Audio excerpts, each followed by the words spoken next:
All right. Good evening, everybody. I am Troy Rice, founder of FarmBridge. We help local farms and local farming communities in connecting with local food, and as well as helping you understand what local businesses are in the area that also care about working with local growers and local producers. And so tonight, I'm excited to announce that we have Bobby Claeys from Urban Pickle, based in Grand Rapids, Michigan. And Bobby reached out to me, I believe, when he was just starting to get going and looking to source locally, which we love. And so I'm really looking forward to this interview tonight. If anything, besides learning a lot about Bobby and his background, maybe Bobby can share some tips and tricks around pickling for those people out there that love to can. I know my wife is an avid canner, and a lot of family members are too. And so if Bobby offers any insights, you might get some tips into pickling and everything if you run your own little garden, or if you pick up some cucumbers at a market. So, Bobby, tell us about yourself. Tell us a little bit about yourself. Well, I'm born and raised from West Michigan, originally from Kalamazoo, and then have been living in Grand Rapids for about 8 years or so. Went to Michigan State, graduated with a degree in graphic design, which has come in very handy apparently when trying to make a new pickle brand. So I'm glad I was able to use that for something good. And then just kind of picked up pickling, and here we are. really not a lot in between to go from graphic design to pickling. Just kind of happened. Hey, sometimes we fall into that. No, I think I did learn though that you maybe ran your own garden, and that's how you kind of got started into pickling. Yeah, so we bought our first house about 4 years ago, and one of the first things we did was put in a garden. And pickles have been one of my favorite foods ever since I can remember. So figured grow some cucumbers, give it a shot, and took me a few tries to finally get it down to something that was somewhat edible. So been every year just kind of try something new, and just keep practicing, and then finally found something that I liked and just kind of grew off that. Yeah, so tell us more about that, because a lot of times we all jump into something like entrepreneurship or a business, and there's more to it, right? I want to start something, I got to fill out all this paperwork, I got to figure out what it looks like to launch it, to market it, packaging, whatever. Like, explain that journey to us, how you went from just experimenting in your kitchen to ultimately launching this awesome pickle company. Yeah, it turns out there's a lot more to it than I thought for sure. I thought I could just jar them up how I normally do here at home, and then one day just show up to a farmer's market and just tell people, "Hey, I make pickles, and here you go." But apparently, there's laws against that, which is probably for the best. Really, the process went from finding the recipe I like, get it down packed, and then sending it out to get tested, make sure it's not harmful, test out the shelf life, the pH balance of it, and all that fun stuff. And once that's approved, then it's really finding a commercial kitchen as well. I'm with the downtown Grand Rapids Incubator Kitchen, and they have helped me so much with this. There's no way I would be able to figure all this out without their help. They've helped me out each step by step, how, like, what to get done, what testing I need to get done, how I should handle every step. And that's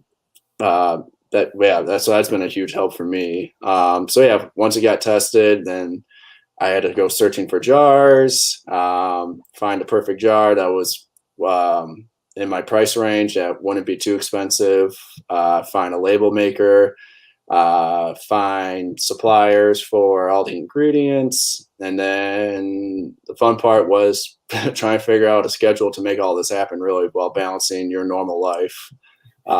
Luckily, I kind of planned it last year towards the late end of the season. So my original goal was to try to get it all done in a month, but that obviously did not happen. So luckily, I had the whole off season to kind of pick at it, make sure everything was perfect and ready to go for the 2020 season. So there's a lot more into it than I originally planned, but it just made the journey more worthwhile. Yeah, you mentioned the Incubator Kitchen too. And so tell us a little bit more about that, because there may be some listeners that are curious about getting started in that producer space or what that looks like. And so kind of explain that a little bit to them so they know that they can feel supported. Yeah, absolutely.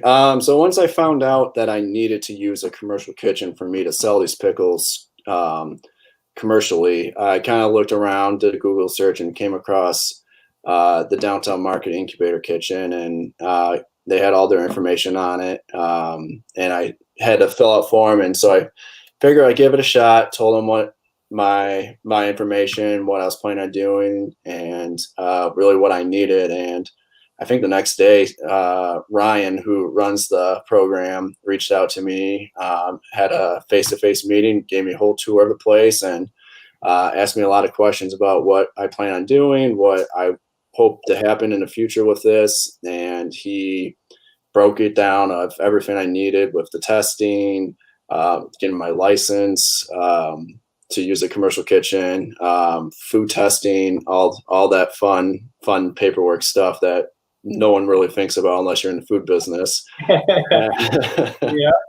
And it's he showed it to me, and it was a lot, but he made it seem like, all right, let's focus on these points and then kind of take that and move to the next step. So it wasn't too overwhelming, especially for someone who has no idea what they're doing in the food business. It was reassuring to have Ryan there to really kind of hold my hand and help me step by step. And it just made it so much easier.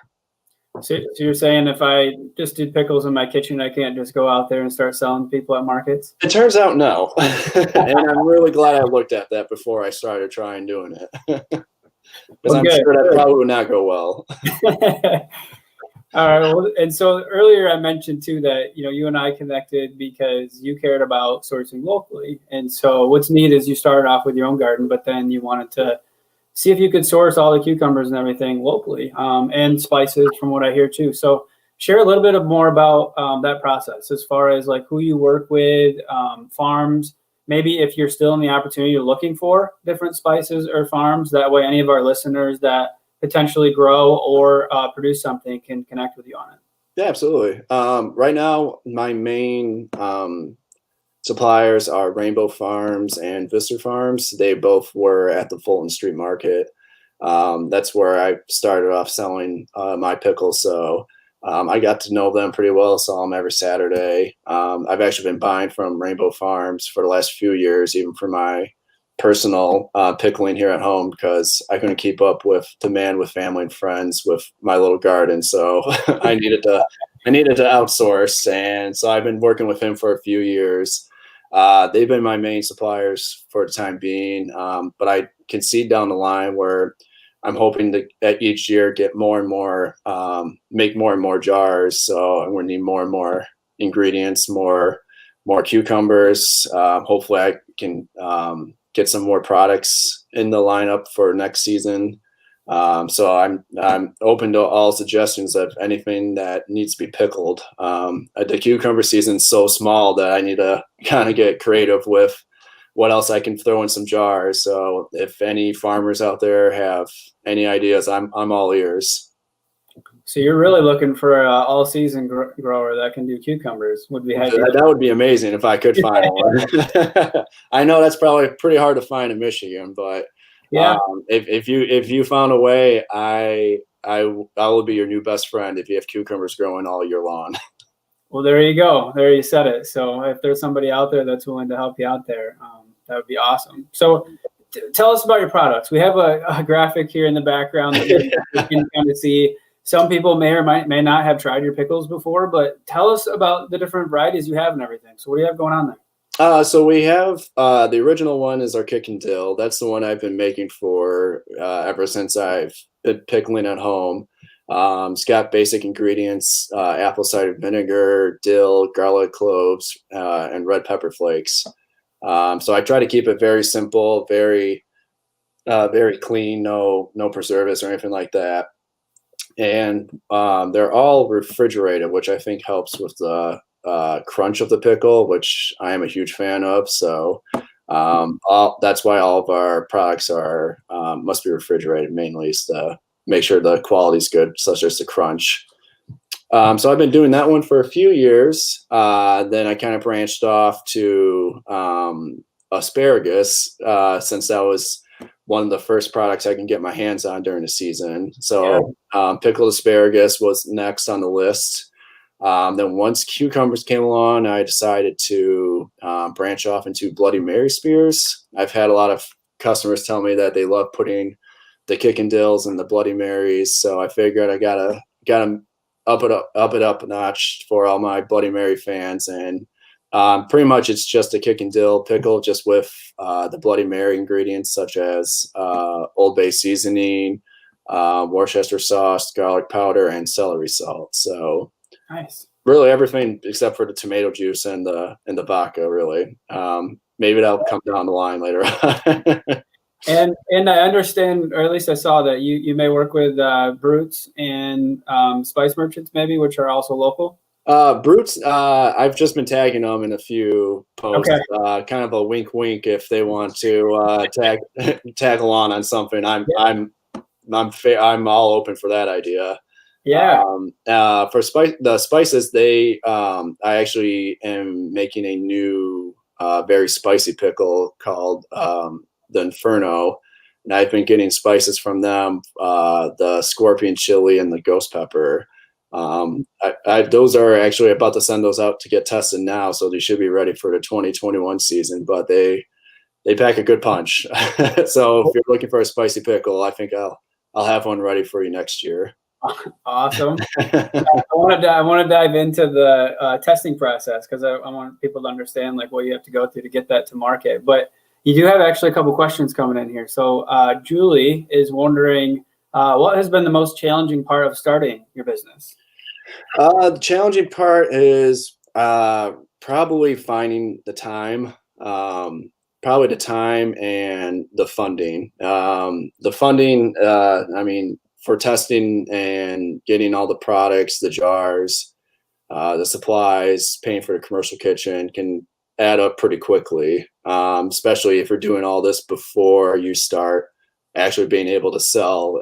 It can definitely rack up quite a bit. And then plus also with having a full-time job and, normal life stuff, it can get kind of hard to find time to really dig into what needs to be done to get the business up and running. Yeah, huge mental component in there too, right? And most people too kind of gradually dive into it, right? Like they have a day job and they're trying to get in there. The farming industry can be like that in a lot of cases too. And so, so two more questions too. So Julie also wants to know if you could share about any new products coming next year for 2021 or that are planned. And then Liv from Deep Roots Produce Farm is wondering if you've ever pickled peppers, because they grow a lot, and they would be probably interested in working with you potentially. I've been asked if I pickled some peppers. I think that's definitely on the list. I've had a few people at the farmers market ask me if I had any, and I think I definitely need to jump on that for sure. Get some pickled peppers on the list. I had a couple for the Inferno, but I think a good amount of people would like just pickled peppers. So yeah, I'm definitely interested in working with you for that one. She mentioned green tomatoes too. Oh, green tomatoes. Oh, interesting. I haven't had that one yet. That would be interesting to do. Well, there you go. You got some ideas. I don't know if I've ever had a pickled tomato before. That would be interesting. And then any new products? Oh yeah, that was the other question. So I have that Inferno coming, and then I'm also doing a pickled onion that I've been doing for a local food truck, Basalt. They've been using my pickled onions for their breakfast tacos, I believe. So I'm kind of throwing around the idea of throwing that onto the menu as well too. And I got a couple in the works. Not sure if they are quite edible yet, so I got to still tweak those to see if I can get that to tasting good before bringing them out. But I'm always looking, trying to get some new stuff out there. Awesome. Julie has a question. I'm not quite sure. Maybe Julie can clarify this, but I believe it says giardiniera. I don't know if that rings. Yeah, so I think it's like chopped up carrots, peppers. People like to put it like, I think plain, but it's like also like a garnish, like for you put on hot dogs and stuff like that too. I've had a few requests for that too. Also, relish has been one that's been popping up from here and there that I might give a shot as well too. So Getting ideas on this. Yeah, that's why I love talking to people at the farmers market. They let me know what they want, and if I get enough requests, I'll dive into it. Yeah. Speaking of that, I mean, there are a lot of people that frequently go to farmers markets and are curious always. But what about, is there a way like they can actually write on a comment card and leave it with you so you have an idea of what people are requesting if they stop by at the market? Not to fill it out. Usually they'll just tell it to me face to face in conversation. Okay. But if people leave and come up with an idea later, we have a contact form on the website that people can fill out and or reach us or just message me on Instagram or Facebook too. I've actually had a few people reach out that way to ask me if I have a certain product or if I was thinking about making those. Okay.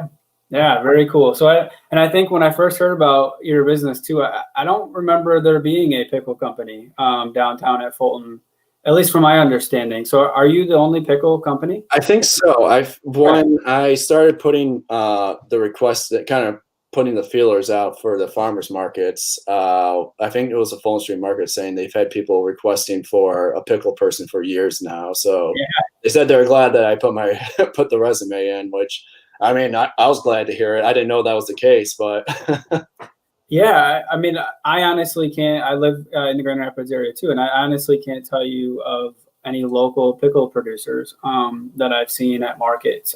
Maybe at a local market store. So that's very unique. I mean, you have a very good opportunity there. Yeah, for sure. Yeah. So early on, you talked about testing, and so I think this is fascinating because there are a lot of things that people can make or create and then bring to the market, and they don't have to go through a period of testing. And so, explain that to us because it's not as easy as coming up with a new recipe and then just walking into the market with it. No, it's not. Yeah, pretty much if I want to bring a new product into the market, I have to send it to the lab and get it initially tested, and they'll test. For me, it's mainly the pH level and just making sure really it's wholesome and nothing weirds in it. And then for the shelf life, it's real-time testing. So let's say, for example, I want to get a 6-month shelf life. I would have to give them a jar per month. And each month they would open a new jar, test it, and then send me a report being like, okay, after month 1, this is good to go. And then I would have to wait for 6 months for me to get the full 6-month shelf life report approved and ready to go. So it does take a lot of time. It's real time testing. So there you go. So all the ideas that we kind of just talked about would take a little bit of time to get to market. Is that correct? Yeah. There are avenues to take on the side that you could do. Yep. So yeah, the testing, and then also me figuring out the packaging for the new product, making a label. Will it need a new jar? All that fun stuff. So, but if there's plenty of people that want the product, I'm more than happy to dive into all that to make sure it happens. Awesome. Well, cool. Well, so anything else you want to share with us as far as like pickling goes? Because I know there are some people out there, like I mentioned earlier, that love to be in the kitchen canning and stuff. And so, is there anything that you can offer of your passion of pickling, just if they have their own home garden and everything that they would think is interesting?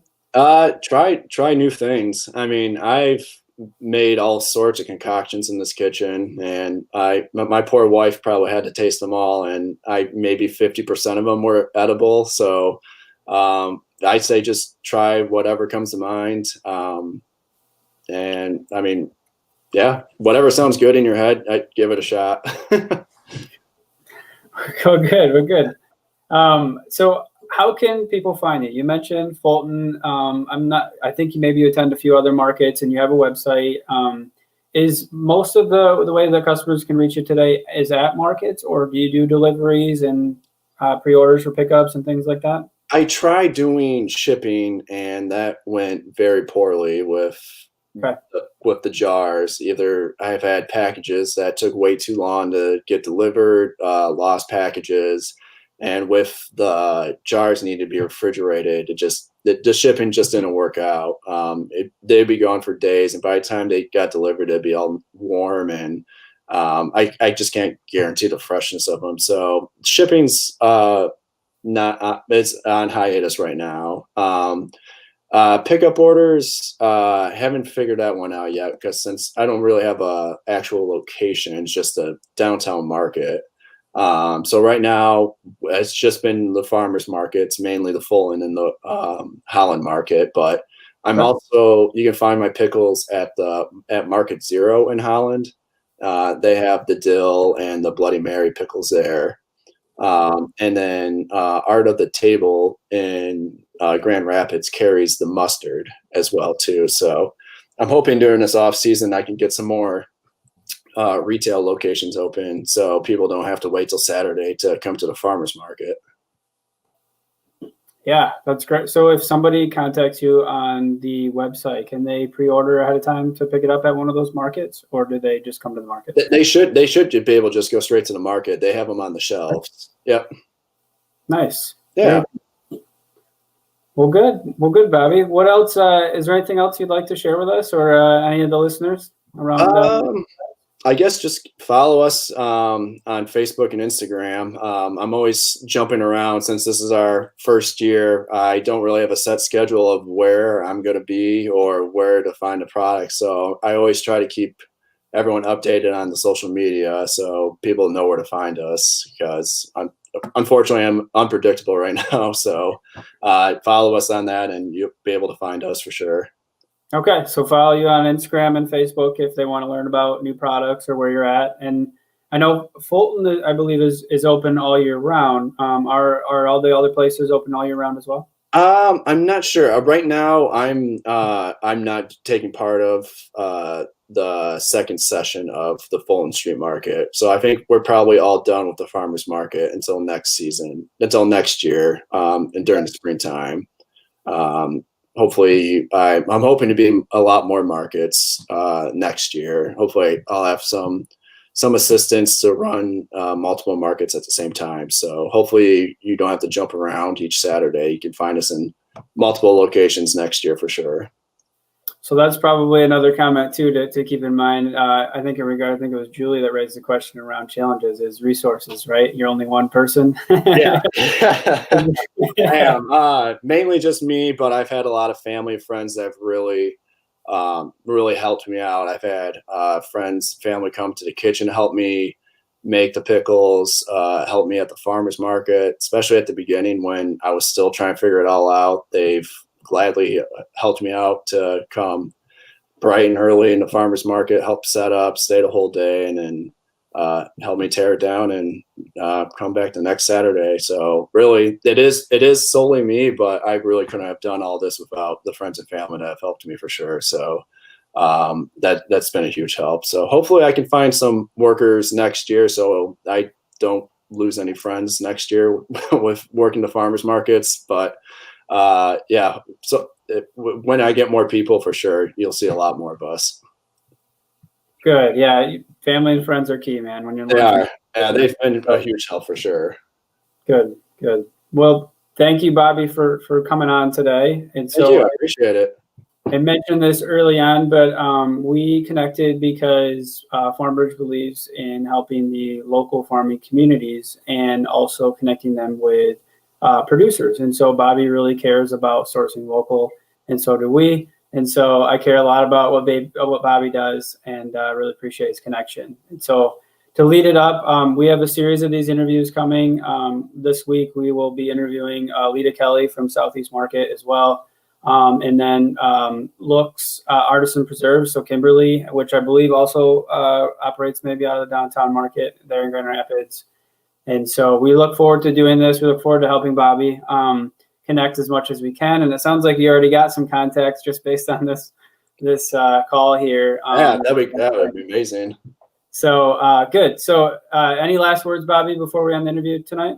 If anyone out there is wanting or thinking about starting their own food business, definitely jump on it. It is quite the job to do, but it's definitely worth it for sure. So just seeing it go from an idea to an actual product is an amazing feeling. So definitely look into contacting your commercial kitchen. If you're in the Grand Rapids area, contact Downtown Incubator Kitchen. They will definitely give you all the resources they need. In fact, I think that's how I got your contact information, Troy. So I think you're the second person I contacted after the downtown market. So yeah, well, Ryan and I are good friends, and I've helped out a few businesses down there that truly care about sourcing local, which I love. So I mean, if anybody sends me an email and says I'm looking to source from local farms, I'm 100% in all the time. So yeah, and that's the great part of it too, and that's kind of the feeling you get when working at the farmers market. It's just everyone's working together as a community and just really helping each other build their business up. So that's why I love working with local people. Well, good. Well, thank you, Bobby. And if you're thinking about starting your food business, as Bobby mentioned, check out your local commercial kitchen incubator program. Could they reach out to you if they have a few questions as Absolutely. well? Yeah, please do. You can contact me through social media on our website or Bobby at theurbanpickle.com. And yeah, I'll be glad to answer any questions. Great. All right. Well, we don't have any more questions. A few people did have some nice comments. Allison and Bob said they were watching you. Thanks, Dad. All right, Bobby. Well, I really appreciate it, man.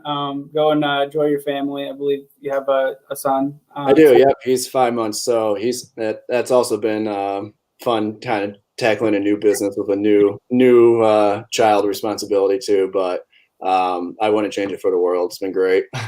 Well, this means that there's some kids love on the pickling, right? So exactly, yeah. And I'm sure in a couple of years he'll help me out in the kitchen in no time. There you go. There you go. Well, tonight's broadcast too is recorded, so it'll be saved on Facebook and YouTube. So if anybody still wants a chance to watch this or access it later, they can do so. All right. Well, thank you, Bobby, and have a great night. Thanks, you too.